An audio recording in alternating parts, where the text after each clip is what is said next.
What is up? Welcome to my channel. My name is Franca and I'm glad you're here.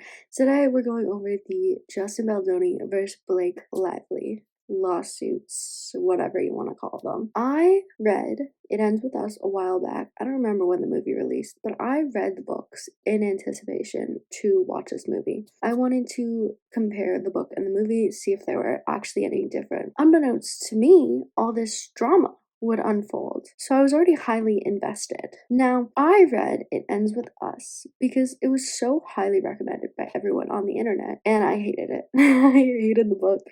The movie, I just watched it on Amazon Prime, and I paid money to watch that because this drama was going on, and I was like, I need to watch this immediately. Is it any good? And it also sucked just as much. So with that, we're gonna get into the lawsuit. So obviously they were filming the movie. Some articles came out about Justin and Blake not getting along together and having creative differences. And then all of a sudden, the movie comes out. No one's promoting it with Justin. Not even Colleen Hoover. Not even Colleen Hoover, who is the author who gave him the rights, I believe. I'm not sure how it works. But I believe she gave him the rights to direct this film. It's kind of odd that no one was associating with Justin. And then we have some articles come out recently, and some people are getting sued. Alrighty, we're gonna start with the New York Times article, We Can Bury Anyone Inside a Hollywood Smear Machine. So this one's important because I think this is the article that got New York Times in hot water. So at the top it says, private messages detailed an alleged campaign to tarnish Blake Lively after she accused Justin Baldoni of misconduct on the set of It Ends With Us. I assume they probably had the alleged there the entire time, but it makes me wonder if they snuck it in after, because you know when people get in trouble and they're like, yeah, everything was alleged, as I'm gonna say right now, everything in this is alleged. Blake Lively, Justin Baldoni, please don't sue me. I don't have any money. So the article begins. Last summer, as the release of It Ends With Us approached, Justin Baldoni, the director and a star of the film, and Jamie Heath, the lead producer, hired a crisis public relations expert, which, to be honest, sounds so dystopian to me from the outside. You have to hire someone to make you look good is crazy. But that is the world of Hollywood, which I am not privy to, but crazy. During shooting, Blake Lively, the co-star, had complained that the men had repeatedly violated physical boundaries and made sexual and other inappropriate comments to her. Their studio, Wayfarer, I believe is what it's called. I don't know. Every time I look at it, I think of Wayfair, which makes couches and furniture and stuff, or sells them at least. Agreed to provide a full-time intimacy coordinator, bring in an outside producer, and put other safeguards on set. In a side letter to Miss Lively's contract, signed by Mr. Heath, the studio also agreed not to retaliate against the actress. So basically what they're saying is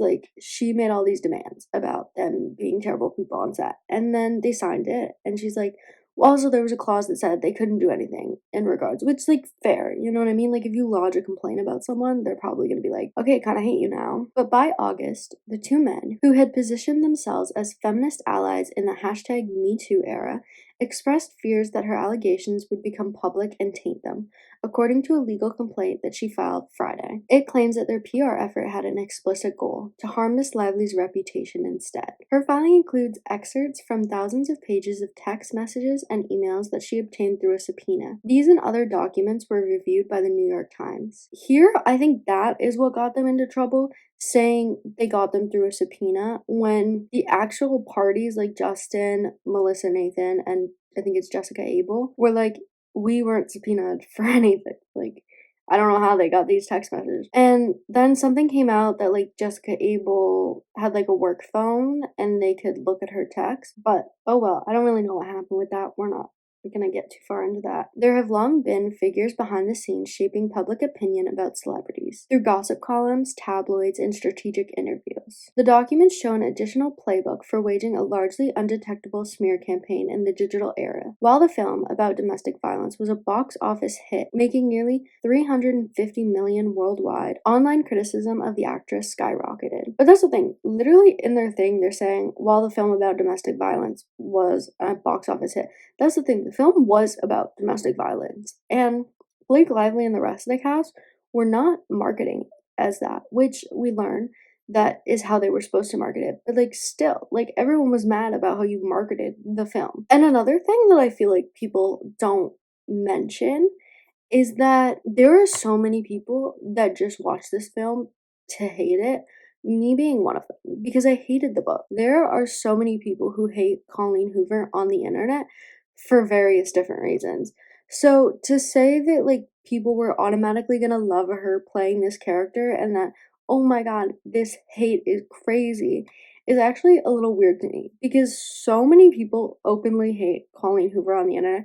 I've seen so many videos about her, like people belittling her, and I think even at one point she had to like take a break from social media because it was like all too much for her. So Colleen Hoover herself is not this beloved by everyone kind of person. So it's weird to me that like they don't take into account that like so many freaking people hate this book. They're like, yeah, it's all because of the smear campaign. Some people are gonna hate you just because you're the actress in this film that they don't like. And another part of it was how you were marketing it. Another thing that I don't think I've ever seen anyone mention in any of the videos I've watched is that Colleen Hoover taking Blake Lively's side as like the author doesn't really mean much to me. Everyone's like, oh my god, like, if Colleen Hoover's taking Blake's side over Justin's side, obviously the claims are true. I feel like a lot of people listening to this drama aren't like as deep into the book community. I feel like obviously when things get adapted into a movie, they reach like a larger audience because not everyone reads books, and I feel like almost everyone watches movies or like TV shows. I learned about this after I read It Ends With Us, and I was like watching other people's reviews of it, and I was like, oh, okay, so everyone like really hates Colleen Hoover. So in 2022, her son had essay charges against him. I don't know if this is 100% true, or I'm just gonna say it's alleged, but this is allegedly what had happened. So her son got essay charges against him, allegedly. And the victim had reached out to Colleen Hoover personally. The victim reached out to Colleen Hoover, showed her proof that she knew her son and that they had been friends, like whatever. Colleen Hoover's response? She blocked the girl. So, knowing that and who Colleen has aligned herself with, I don't think it's like a slam dunk on Blake's side and being like, yeah, we got this in the bag. Colleen Hoover's on our side. Like, I don't think it means much. Maybe she's trying to atone for that by being on Blake's side. We don't know. But that's a piece of information I've never heard anyone talk about. They are very focused on Blake Lively and Justin Baldoni, and they throw like Colleen Hoover in as like, oh, she's on this side, but like they never explain like her controversies. He wants to feel like she can be buried. A publicist working with the studio and Mr. Baldoni wrote in an August 2nd message to the crisis management expert, Melissa Nathan. You know we can bury anyone, Miss Nathan wrote. In the following weeks, Miss Nathan, whose clients have included Johnny Depp and the rappers Drake and Travis Scott, went hard at the press, pushing to prevent stories about Mr. Baldoni's behavior and reinforce negative ones about Miss Lively. The text messages show. Jed Wallace, a self-described hired gun, led a digital strategy that included boosting social media posts that could help their cause. This whole like smear campaign idea like is crazy to me because I had no idea this would happen. Like this is my first time realizing like, oh, you know what I mean? Like I always knew like obviously celebrities want to put like their best foot forward. Their careers are basically around people liking them. So of course they don't want people not to like them. But like, you know what I mean? Like it's kind of expected. Like, you know, they're doing something behind the scenes to like make themselves seem better. An attorney for Wayfair said in a statement to the Times that the studio, its executives, and public relations representatives did nothing proactive nor retaliated against Miss Lively, and accused the actress of another desperate attempt to fix her negative reputation. These claims are completely false, outrageous, and intentionally salacious. I don't know what the frick that word is, with an intent to publicly hurt and rehash a narrative in the media, the lawyer Brian Friedman wrote. Because obviously for me, when I was hearing about It Ends With Us, all I saw were Blake's bad interviews for the longest time. Blake came out with this lawsuit, and all of a sudden, I saw clips of like Justin Baldoni talking about toxic masculinity and how like he's changed and tries to avoid being a toxic male. Essentially. And I was like, oh, Blake's PR team is working overtime to have all these things like come out. And that's alleged. I don't know if her team had anything to do with it. Like it just seems weird to me. I feel like they're both doing the same thing to each other, essentially. I feel like, to be honest, I don't know what they do behind the scenes, but it seems like they're both trying to smear each other. I don't know what happened, but it feels like they're both trying to smear each other, both trying to ruin each other's reputations. Mr. Friedman did not address her allegations about misconduct during the filming by Mr. Baldoni and Mr. Heath. He alleged that Miss Lively planted negative and completely fabricated and false stories with media about Mr. Baldoni, which he said was another reason why Wayfarer Studios made the decision to hire a crisis professional. The effort to tarnish Miss Lively appears to have paid off. Within the days of the film's release, the negative media coverage and commentary became an unusually high percentage of her online presence. According to a forensic review she sought from a brand marketing consultant. That's interesting. I wonder if she sought out this marketing consultant before or after the lawsuit. Miss Lively, who is married to actor and entrepreneur Ryan Reynolds of Deadpool fame, is close with Taylor Swift, experienced the biggest reputational hit of her career. She was branded tone deaf, difficult to work with, a bully. Sales of her new hair care line plummeted. The fact that they said sales of her hair care line plummeted, and they insinuate with the way that they bring it about that it had to do with this smear campaign, when, first of all, Justin Baldoni had no say in when her hair care line dropped. She made the decision to drop it while the premiere or whatever during It Ends With Us, while she was promoting It Ends With Us. Like she decided to promote it then. She decided to release it then. That was all her. He didn't force her to come to interviews and have her do the interviewer's hair. He didn't do that. He had no part in that. So her hair care line plummeting and the controversy with her hair care line is everyone was pissed off that she was promoting this hair care line while talking about a movie about DV that she barely mentioned was about DV. You know what I mean? So you can see how people would be upset and why would they buy the hair care line? And then, obviously, regular day people went out and bought the hair care line. And they came on to be like, I wasted my money. This product doesn't work. So, obviously, that had nothing to do with Justin Baldoni. You know what I mean? He didn't force her to do any of this. She could have come out with her hair care line months after. You know what I mean? And it would have been different. But to kind of insinuate that it's his fault that her hair care line plummeted when that was all her. It had nothing to do with the movie. He had no part in it. You know what I mean? That's a little weird to me. They said anything about her reputation, that would have been fine to me. But the fact that they added her hair care line is doing poorly. No one cares about her hair care line. No one cared about her hair care line before. No one cares about it now. No one likes it. So I don't understand why that is put in there and why that is so important. But I wonder if that's also a little bit of publicity for her hair care line. You know what I mean? For people to be like, oh, her hair care line's doing so bad. Let me go support her. I feel like that's what it is. And maybe I'm wrong. Maybe I'm wrong, but that's what it seems like to me. Is Blake Lively set to be cancelled? Read a Daily Mail headline 1 week into the attacks. Mr. Baldoni, by contrast, emerged largely unscathed. This month, he was honored at a star-studded event celebrating men who elevate women, combat gender-based violence, and promote gender equality worldwide. On Saturday, however, after this article was published, the talent agency William Morris Endeavor stopped representing Mr. Baldoni. I don't know, that whole thing seems weird to me because they're like, oh, Mr. Baldoni came out unscathed. And then you're gonna say he was dropped by his talent agency. Just the way they've written this article, I feel like obviously it's told in Blake's favor. But the way they say that, they're like, oh, he came out unscathed. Nothing happened to him. Blake was the one who was really bullied. But then they add the part that Justin got dropped by his company. That seems like something big that has come out of this that he has a loss towards. You know what I mean? Whereas Blake hasn't been dropped by anyone. She's just hated by regular day people, which I find weird because obviously for Baldoni, people in the Hollywood industry are taking action. Whereas for Blake, it quite honestly is just regular day people who are mad at her. You know what I mean?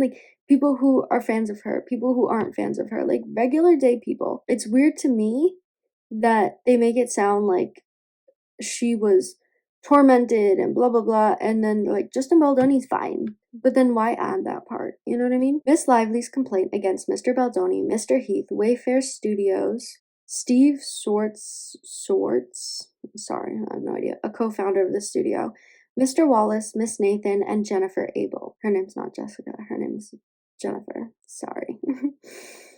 I definitely called her Jessica earlier. Another public relations executive involved in the campaign. alleges sexual harassment and retaliation, among other claims. The complaint, filed with the California Civil Rights Department, is a precursor to a lawsuit. In this statement, Ms. Lively said, "I hope that my legal action helps pull back the curtain on these sinister retaliatory tactics to harm people who speak up about misconduct and helps protect others who may be targeted." She also denied that she or any of her representatives planted or spread negative information about Baldoni or Wayfarer, which is weird because, you know what I mean? If they later find out that she had been spreading negative information and stuff like that, that like completely, to me, would completely be like, okay, you're such a hypocrite. You know what I mean? Especially in regards to them saying like a smear campaign against her or whatever. Because if you were found, this is alleged, who knows? Because all we have are like text on Baldoni's side. Like, none of Blake's texts have been released or anything. I think we need to see Blake's text to her PR, whoever. I think it's like Leslie Salone or something like that. But I want to see her texts, because if your texts say the same thing his texts say, are you not just a hypocrite? In May, several months after filming Rap, Mr. Baldoni realized that Mr. Reynolds had blocked him on Instagram. "We should have a plan for if she does the same when the movie comes out," Mr. Baldoni wrote of Miss Lively in a text exchange that included Miss Abel, a publicist who has long worked with him, and Wayfarer. "Plans make me feel more at ease." Mr. Baldoni, 40, and Mr. Heath, 55, had a lot riding on this film, which is based on a best-selling novel by Colleen Hoover. Mr. Baldoni was best known for the CW satirical romantic dramedy? Is that a word? I guess. Jane the Virgin. Wayfarer provided the resources for bigger ambitions. It was bankrolled by the millionaire Steve Swartz, who was a co-chair of the studio with Mr. Baldoni. They and Mr. Heath, the chief executive, are all deeply involved with the Baha'i, I believe it is, religious organization, which promotes unity, peace, and gender equality. Mr. Baldoni has presented himself as an ally to women, writing books, co-hosting a podcast with Mr. Heath, and giving talks on toxic masculinity. I've seen so many clips about this, like his podcast and stuff like that. But what I don't understand is, like, I don't know if they're true or not, but like, regardless, how stupid does Justin Baldoni have to be for him to spend weeks, months, years talking about toxic masculinity and being an ally for women to go around and do this? You know what I mean? Like, there's all that proof. How dumb do you have to be to go and mess that up? You know what I mean? Like, if you're gonna preach this stuff on your podcast and TED Talks and then turn around in real life and then essay someone, is crazy. Like, if it's true, absolutely mind-boggling. Because why dedicate so much of your time and effort to talking about these things if you don't practice it in real life? You know what I mean? If you have created your online image as this person who talks about toxic masculinity, how dare you turn around and do this? Like, how dumb can you be? And I can't even emphasize that enough. Like, how stupid. And I feel like that just like throws me off a little bit, because he has this PR team. He has a PR crisis manager. Like, how stupid and terrible at their jobs do they have to be for them to be like, okay, well, like, you did do these things. We're gonna ignore it. And we know there's so many videos of you saying like you're against this kind of stuff and like trying to prevent this stuff, but we're actually just gonna ignore all of that. Like, how bad do you have to be as a PR manager or whatever, or a crisis manager, to overlook that? You know what I mean? Like, I feel like they had to have like a plan, or like realize that, okay, if this comes out, then we have to have a plan for this. You know what I mean? Like, that's all weird to me. That's all really weird to me. And obviously, someone can 100% talk about something and not give a crap about it in real life, and just say it on the internet or social media, or say they promote these things. Like, influencers and like celebrities do that all the time. Like, it's not new. That's just mind-boggling to me if these allegations are true. Miss Lively, 37, was by far the biggest star. The TV show Gossip Girl catapulted her to early fame, and she appeared in films ranging from The Sisterhood of Traveling Pants to The Town. She built businesses outside the entertainment industry, appeared on the cover of glossy magazines, and amassed more than 45 million Instagram followers. Why is that put in there? I feel like obviously you can see this article is written with rose-colored glasses towards Blake Lively, because why are you putting that in there? Everyone knows who Blake Lively is. You know what I mean? Like, you don't have to tell people. Was by far the bigger star.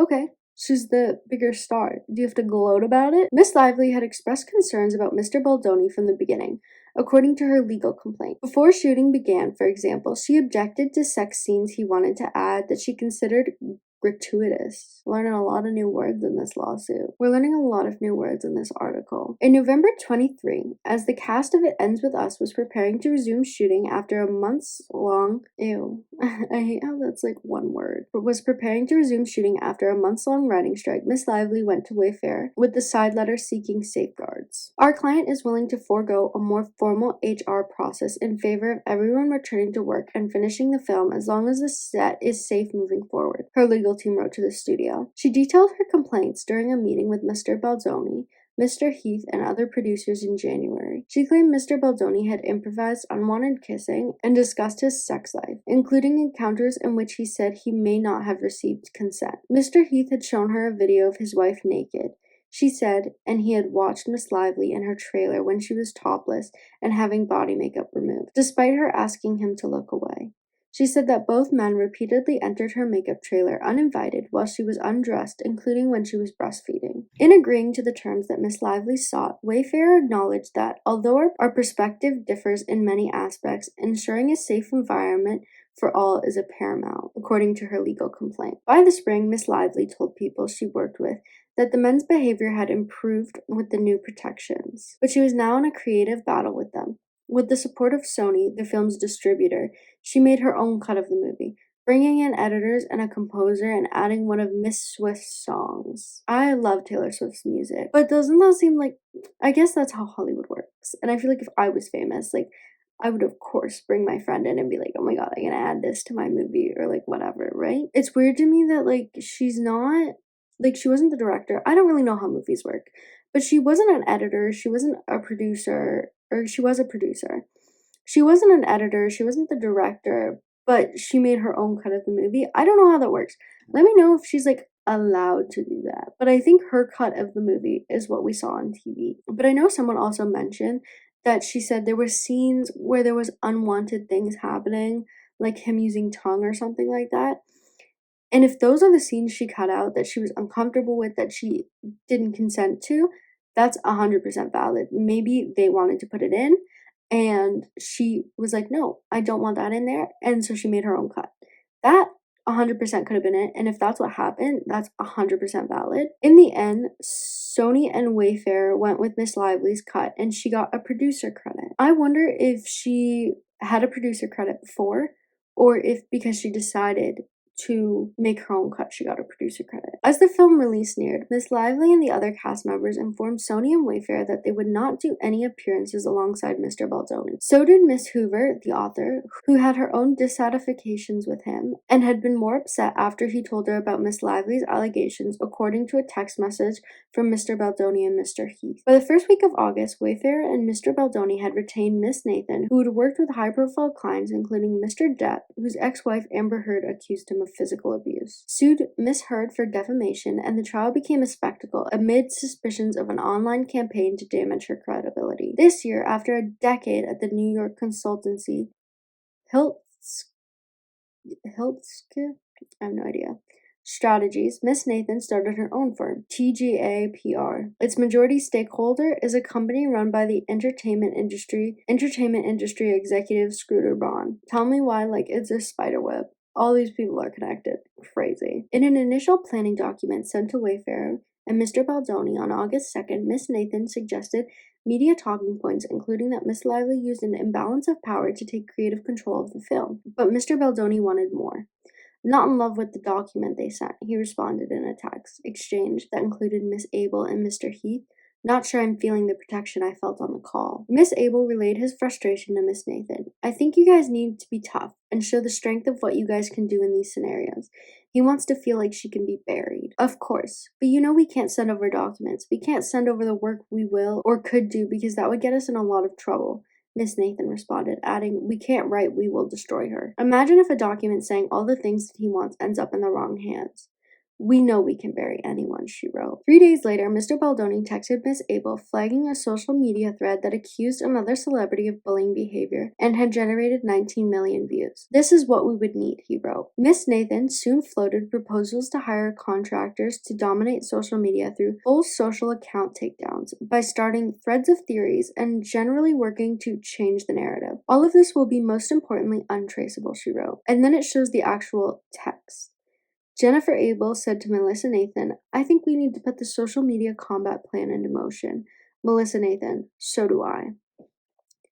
That, to me, doesn't seem like that text message doesn't seem as damning to me because, one, I don't really know what a social media combat plan is.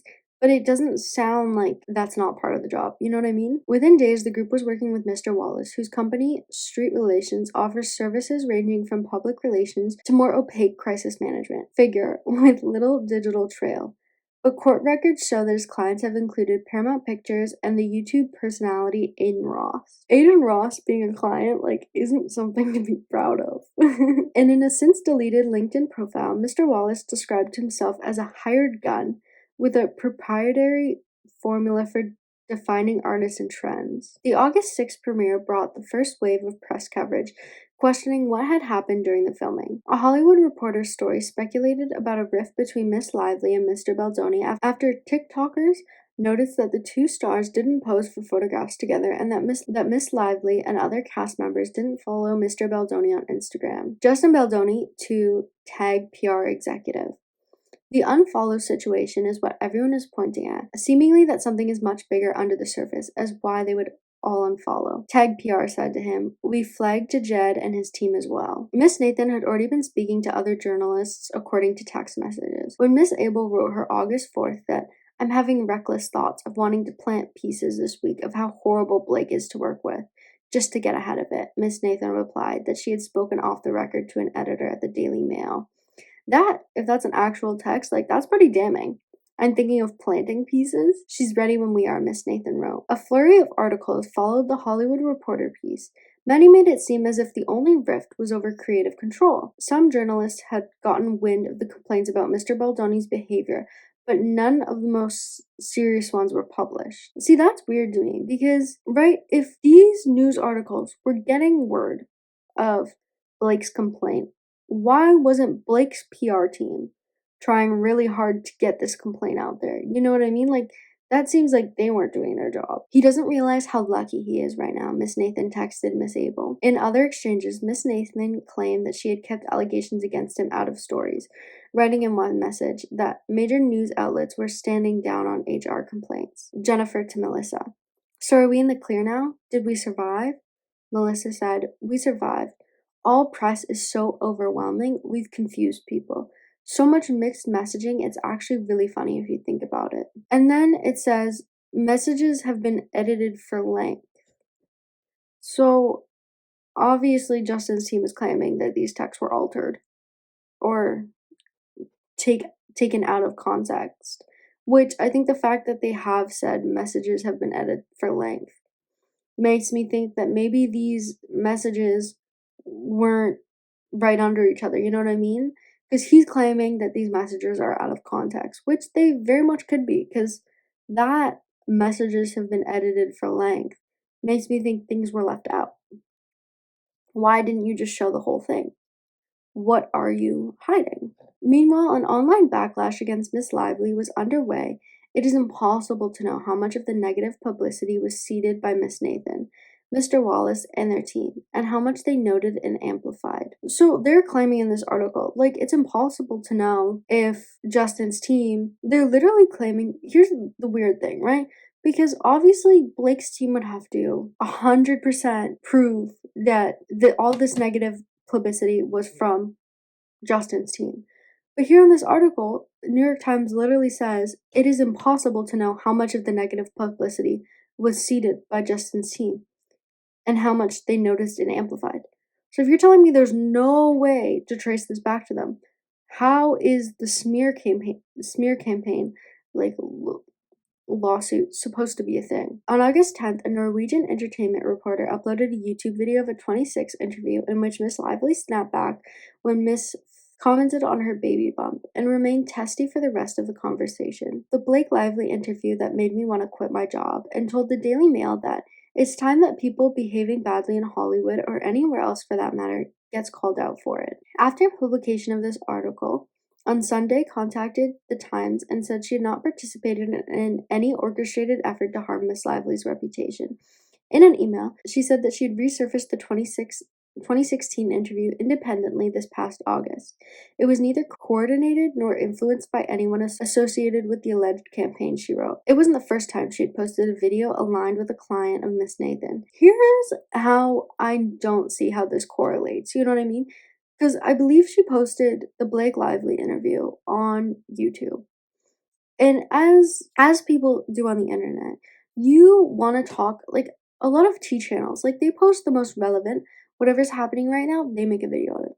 If Selena Gomez is getting called out, it's a video about Selena Gomez. If it's Ariana Grande, they have a video about Ariana. You know what I mean? Like, they try and get on top of trends before they're trends. You know what I mean? So the fact that she posted this interview with Blake Lively is not like a smoking gun to me that she like had this in her back pocket. Obviously, Blake Lively is coming out with this big movie. Everyone's talking about her. Of course, if I were in that situation, I would post that interview too and be like, she's getting all this praise, and I'm sitting over here being like, I was so offended by her interview. Which, mind you, I've heard people talk about this interview. So, Blake Lively apparently had announced her pregnancy before this interview. So the interviewer was like, congratulations on your little bump. And Blake Lively's response was, congratulations on your little bump, when the interviewer was not pregnant. And apparently, I've seen some speculation, some people that allege that the interviewer herself was infertile. And like, how offensive. And I heard a lot of people saying, like, why are you commenting on pregnant women's bumps? That's something you do. Like, that's so weird to me. Another thing that I think often happens to pregnant women, don't get me wrong, I've never been pregnant, but I feel like a lot of people are like, oh, can I touch your bump? Like, that's weirder to me than saying congratulations on your little bump. Like, you know what I mean? Like, especially someone who loves little kids. Like, if I was pregnant and someone said, congratulations on your little bump, I'd be so excited. But if someone, when I'm not pregnant, told me, congratulations on your little bump, I'd be like, are you fat shaming me right now? Like, what the heck? So I think this interview itself does, like, kind of contradict her complaints about the lift and stuff. Because you kind of did the same thing to this interviewer in a different, more catty way than Justin did to you, but it was fine when you did it. Because if someone said, congratulations on your little bump to me, I'd be like, okay, so you think I'm fat. You think I'm fat. And I'd be so appalled. I'd be more mad if someone told me someone thought I was pregnant when I wasn't pregnant than if I was pregnant and someone congratulated on me. Like, is that not something nice to say? Like, that's so weird to me. But yeah, I don't think this helps her in any case whatsoever. I think another thing is, like, I can't remember if this video was published amidst the hate for Blake or before Blake got hate, but if it happened in the midst of Blake getting hate, that doesn't surprise me either, because if I was gonna showcase the bad side of a popular celebrity or something, I'm not gonna do it when they're at the height of their career. I'm not gonna say everyone loves them right now. I'm gonna drop this bombshell and walk away. You risk the chance of not being believed, of no one wanting to listen. They're like, oh, we love Blake. Like, why would we listen to what you have to say? You're nobody. You know what I mean? So if she did do it during the midst of her, like, downfall, I think that's, like, perfectly valid. I would post it at the downfall too. Everyone already hates her. Everyone's actually gonna believe you. You know what I mean? So I don't think that's, like, a smoking gun in Blake's case. During the film rollout, Miss Lively was also accused of being insensitive about domestic violence. The official promotion plan instructed the cast to focus more on the uplifting aspects of the movie than on abuse, and to embrace the floral theme. Her character has a flower shop. In several appearances, she never made reference to domestic violence at all, and she faced criticism when her Betty Boo's beverage company was promoting the film, given the role alcohol can play in abusive relationships. Who would have thought that advertising an alcohol company amidst a movie about DV would be bad. Who would have thought? Who would have thought? I feel like that is so clearly tone deaf. The fact that you would think advertising your alcohol company while you're making a movie about DV, while you're promoting your movie about DV, is crazy to me. Absolutely crazy. So tone deaf. And like, it's not like Justin told her, like, you should advertise this alcohol company while we do DV. That was all on her own. All on her own. And that's her own company. Like, that's so weird to me. Like, these marketing tactics she has fell so hard. And they even talk about, like, it wasn't the plan to talk about domestic violence. That's, like, that's the part of, like, the most important part of the story. But I can also see why they would want to promote it as, like, a love triangle, because even the way I feel like Colleen Hoover wrote the book itself and promoted the book itself on her end, she makes it seem like it's a love triangle when the movie is very clearly about, or when the book and the movie are very clearly about DV. And to overlook that collectively, whoever was part of it decided, yeah, let's just ignore the DV and talk about flowers. Who cares about the flowers? Quite honestly, the flowers were the stupidest part of the book, if I'm being 100% honest. And the movie. I don't care about flowers. I don't care that she owns a flower shop. Her name, I feel like this movie was so heavily, the movie and the book, I feel like was much more heavily focused on talking about flowers than domestic violence. And I think they missed the mark. And that was on all of them. Seeing that blowback, the text messages show Mr. Baldoni and his PR team decided instead to highlight survivors of domestic violence in his interviews and social media. More criticism came when Miss Lively said in an interview that Mr. Reynolds, who had no role in the film, had helped rewrite a scene, prompting snarky comments about the actress leaning on her husband and speculation that he had violated the writer's strike. But then there's also the speculation that he violated the writer's strike, which if that did happen, can he not get in big trouble for that? Like, if they can prove that, can he not get in trouble for that? It is unclear exactly how Mr. Wallace operated.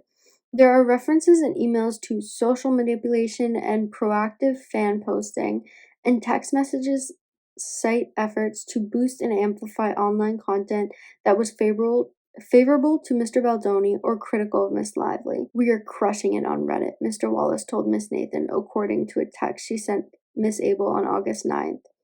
The next day, one of Miss Nathan's employees texted, "We've started to see a shift on social, due largely to Jed and his team's effort to shift the narrative." Miss Nathan wrote to Miss Abel, "And socials are really, really ramping up. In his favor, she must be furious. It's actually sad. It just shows you have people really want to hate on women." Text from Miss Nathan to Miss Abel very much is like, okay, like they clearly said something about this.